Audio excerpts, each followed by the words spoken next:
र नमस्कार मेरा सम्पूर्ण फेसबुकका परिवारहरू। र आज पनि यसो मौसम सफा र राम्रो देखिएको हुनाले र यही बाटो भएर हामी मात्र नभएर हाम्रो नानीहरू पनि स्कुल जाने भएकोले र दैनिक यही बाटो नै प्रयोग हुने भएकोले नै र यो बाटो बर्खाको पानीले गर्दा एकदमै चिप्लो भएकोले आज हामीले चाहिँ यो ब्लिचिङ लगाउने कार्य गरिरहेका छौँ दाजुभाइ मिलेर।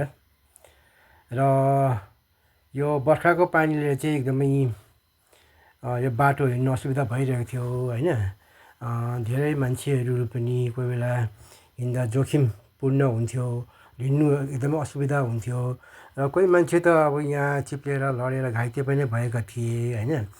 र अस्तिदेखि नै हामीले दिन राम्रो भएछ भने चाहिँ यो ब्लिचिङ गर्नुपर्छ भनेर प्लानिङ गरिरहेको थियौँ र भाग्यवश आज चाहिँ दिन अथवा मौसम सफा रहेकोले गर्दाखेरि चाहिँ होइन हामीले अचानक ब्लिचिङ लगाउने कार्य गरिरहेको छौँ होइन। र साथीहरूलाई चाहिँ यस्तो सामाजिक कार्यहरू चाहिँ कस्तो लाग्छ, राम्रो लाग्छ भने लाइक कमेन्ट सेयर गरिदिनु होला साथी हो।